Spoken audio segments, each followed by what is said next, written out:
अस्सलाम वालेकुम for class. आज हमारा है रिव्यू लेक्चर। यूनिट नंबर 2 का चैप्टर नंबर है 7 पीस एंड कॉन्फ्लिक्ट और यूनिट नंबर है 4 communication and transport. Chapter number है 12। सबसे पहले हम पीस एंड कॉन्फ्लिक्ट के बारे में पढ़ेंगे स्टूडेंट्स। वैसे तो हमने पहले साथ साथ रीडिंग और एक्सप्लेनेशन की है, चूँकि ये आपका रिव्यू लेक्चर है तो इसमें मैं आपको एक दफ़ा फिर से गो थ्रू कराऊंगी। जो चीज़ें आपकी मिस हो गई हैं वो आपको अच्छे से समझ आ जाए। सबसे पहले यहाँ पर जो दिया गया है यूनिट नंबर 2 के chapter number 7 peace and conflict का पहला पार्ट है आपके पास पीस। पीस क्या होता है स्टूडेंट्स? कहीं भी अमनो अमान या सुकून से रहना आपका पीस कहलाता है।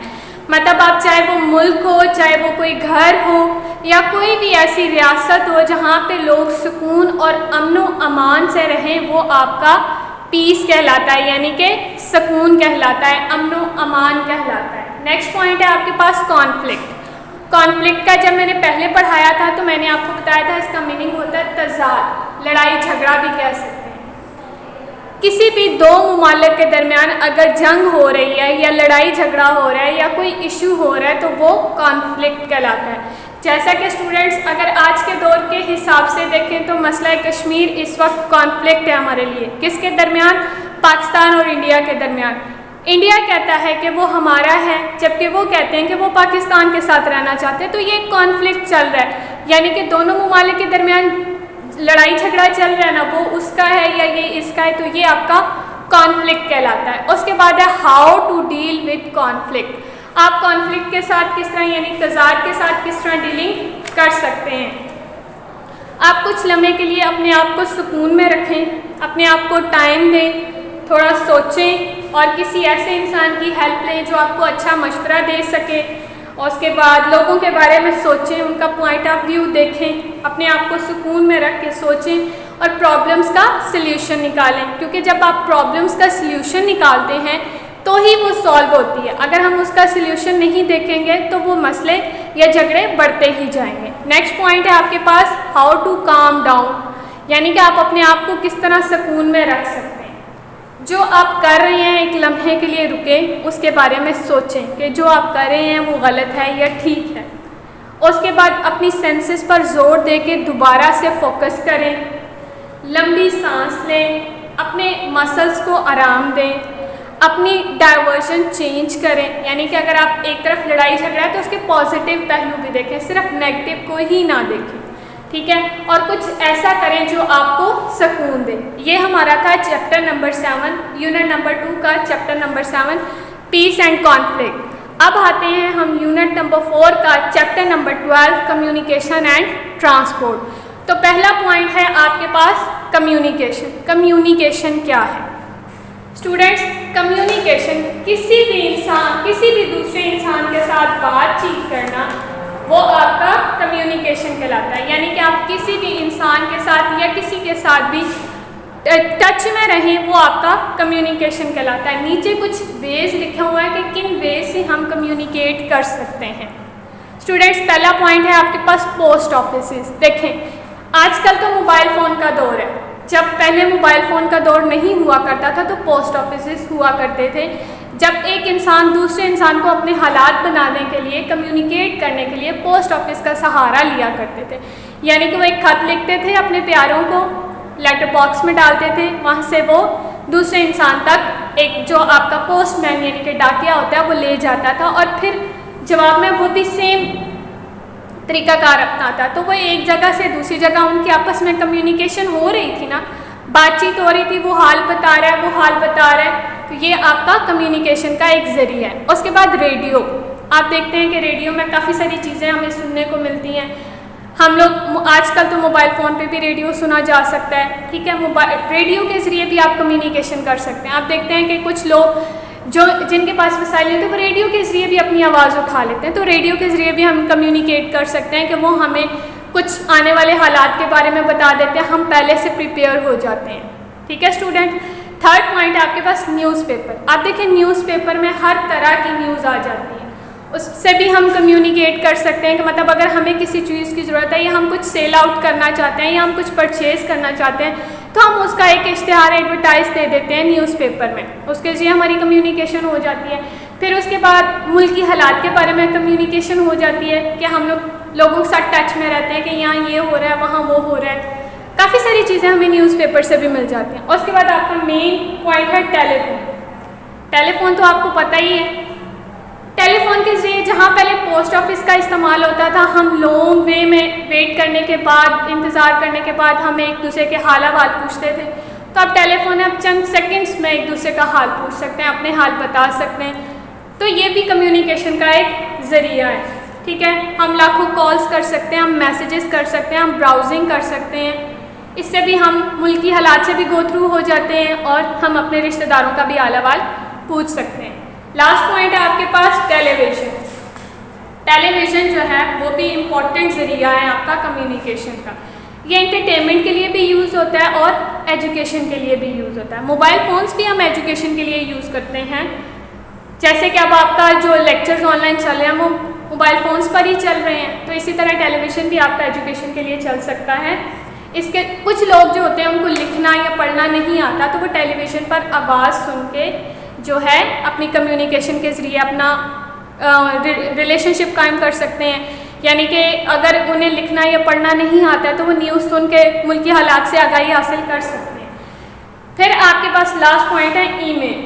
ईमेल जो है वो मॉडर्न ज़रिया है कम्युनिकेशन का और फास्टेस्ट भी है। इसमें जो है कि इलेक्ट्रॉनिक मीन्स है ना, इसमें आपके पास इंटरनेट का होना ज़रूरी है। आप इंटरनेट के ज़रिए एक बंदे से दूसरे इंसान तक जो है अपने उनके साथ कम्युनिकेशन कर सकते हैं, मुल्क के हालात के बारे में डिस्कस कर सकते हैं। अगर आपके कुछ रिलेटिव्स या कुछ फ्रेंड्स अब्रॉड में रहते हैं तो आप उनके साथ भी ईमेल के थ्रू बात कर सकते हैं। अब आते हैं नेक्स्ट, हमारा टॉपिक है ट्रांसपोर्ट। ट्रांसपोर्ट क्या है? एक जगह से दूसरी जगह जाना, वो आपका, और जिसके ज़रिए जाना वो चीज़ आपकी ट्रांसपोर्ट कहलाती है। यानी कि जो चीज़ आपको एक जगह से दूसरी जगह पहुंचा रही है वो आपका ट्रांसपोर्ट कहलाता है। ट्रांसपोर्ट के भी डिफरेंट वेज़ हैं। हम बाय रोड्स ट्रैवल करते हैं, हम बाय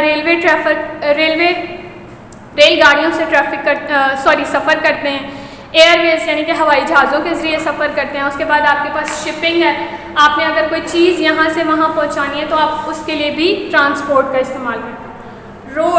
रोड्स जो हैं वो मेन इम्पॉर्टेंट ट्रांसपोर्ट है। अगर रोड्स ना होते तो हम एक जगह से दूसरी जगह ट्रैवल नहीं कर सकते, ठीक है। तो रोड्स होंगे तो हम एक जगह से दूसरी जगह ट्रैवल कर सकते हैं। अब देखें, अगर एक हिसाब लगाएं तो आपको स्कूल आने जाने के लिए रिक्शा की ज़रूरत पड़ती है, बाइक पर आप आते हैं, तो ये आपका ट्रांसपोर्ट है ना, आपको एक जगह से दूसरी जगह लेकर जा रही है, तो ये आपका ट्रांसपोर्ट है। जो चीज़ आपको एक जगह से दूसरी जगह पहुंचाए वो आपकी ट्रांसपोर्ट कहलाती है। और इसमें सबसे अहम किरदार जो अदा करता है वो रोड्स हैं, क्योंकि रोड्स होंगी तो हम बाइक्स चला सकते हैं, रोड्स होंगी तो गाड़ियाँ चलेंगी, तो मेन इम्पॉर्टेंट रोड्स हैं। बहुत सारी रोड्स बनाई गई हैं पाकिस्तान में, ठीक है। कुछ बड़ी भी हैं, जैसे शाहराह रेशम हो गई, शाहराह फैसल है, और ये छोटे शहरों को बड़े शहरों से जोड़ती है। आप शहर से गांव की तरफ ट्रैवल कर सकते हैं, ठीक है, एक जगह से दूसरी जगह जा सकते हैं। उसके बाद जो है मोटरवे बनाई गई है, जीटी रोड है आपके पास, तो आपका मेन ट्रांसपोर्ट का जो ज़रिया है वो रोड्स हैं। उसके बाद आते हैं स्टूडेंट्स रेलवेज़ की तरफ। रेलवे भी एक नेटवर्क है, ठीक है, जो 11,881 किलोमीटर पर फैला हुआ है। आप देखें, अगर हम यहाँ से लाहौर से कराची का ट्रैवल करते हैं, अगर हम बाय रोड जाते हैं तो हमारा बहुत सारा टाइम लग जाता है, मे बी 2 दिन में टाइम लग जाए। और अगर हम बाय ट्रेन ट्रैवल करते हैं तो वो सफ़र हमारा रिज्यूम हो जाता है, यानी कि हम कम टाइम में सफ़र कर सकते हैं। तो रेलवेज़ की पटरियाँ हैं, उन पर ट्रेन्स चलती हैं, तो हम एक जगह से दूसरी जगह जो है वो बआसानी ट्रैवल कर सकते हैं। देखिए, रोड्स पर बसें चलती हैं और रेलवेज़ पर रेलगाड़ियाँ चलती हैं। थर्ड पॉइंट है आपका एयरवेज़, ठीक है। एयरवेज़ जो पाकिस्तान ने पहली अपनी एयरवेज़ बनाई थी वो 1955 यानी कि 1955 में बनाई थी। और आपको जैसे कि पता ही है, Allama Iqbal international airport, Benazir international airport, Quaid e Azam international airport, ये सारे हमारे इंटरनेशनल एयरपोर्ट्स हैं जिनके ज़रिए हम जो हैं वो बाय जहाज़ यानी कि एरोप्लेन हम ट्रैवल कर सकते हैं। रोड्स पर हमारा ज़्यादा टाइम लगता है, ठीक है, रेलवेज़ पर हमारा टाइम कंज्यूम हो जाता है, यानी कि कम टाइम लगता है। उसके बाद आपके पास आता है एयरवेज़, जो हमारा टाइम और कम कर देता है, यानी कि अगर हमने कहीं जल्दी पहुंचना है तो हम उसके लिए एयरवेज का इस्तेमाल करते हैं। PIA आपको पता ही है ना, Pakistan international airport, sorry Pakistan international airlines. और फिर आपके पास आपको वो तो नो हाउ है ना, हम एक जगह से दूसरी जगह जाने के लिए एयरवेज का भी इस्तेमाल कर सकते हैं, ये हमारी टाइम सेविंग करता है। और उसके बाद लास्ट पॉइंट है आपके पास शिपिंग। शिपिंग आपको पता ही है, चीज़ों को एक जगह से दूसरी जगह ले जाने के लिए हम शिपिंग का तरीकाकार इस्तेमाल करते हैं। कार्गो, TCS, जो हमारी चीज़ें एक जगह से दूसरी जगह पहुँचाएं। अब देखें जो छोटी चीज़ें होती हैं वो तो हम आसानी इजीली एक जगह से दूसरी जगह पहुंचा सकते हैं, लेकिन अगर हमने हैवी चीज़ें लेकर जानी है तो उसके लिए हमें शिपिंग का इस्तेमाल करना पड़ेगा। ठीक है, हम इसके ज़रिए आप ऑयल ले जा सकते हैं, ग्रेन्स ले जा सकते हैं, मशीनरी ला सकते हैं। ठीक है, और बहुत सारी शिप्स जो हैं वो इसलिए भी यूज़ होती हैं कि वो आपकी गुड्स यानी कि चीज़ों को एक जगह से दूसरी जगह ले जा सकती हैं। अब आप देख रहे हैं कि हमारा ग्वादर पोर्ट बन रहा है, किस लिए बन रहा है? सिर्फ इसी वजह से कि उसके ज़रिए हम अपनी जो शिपिंग है वो आसानी से बना सकें और वो एक मेन हब बन जाएगा कि सारे ममालिक्स को ईज़िली वो वहाँ से अपनी चीज़ें ट्रांसफ़र करवा सकेंगे। ठीक है, बलूचिस्तान कोस्ट के पास बन रहा है। स्टूडेंट्स, ये था आज का आपका रिव्यू लेक्चर। उम्मीद करती हूँ कि आपको समझ आ गया होगा, जो चीज़ें आपकी पहले मिस हुई होंगी वो अब आपको आसानी से समझ आ गई होंगी। स्टे सेफ, अल्लाह हाफिज़।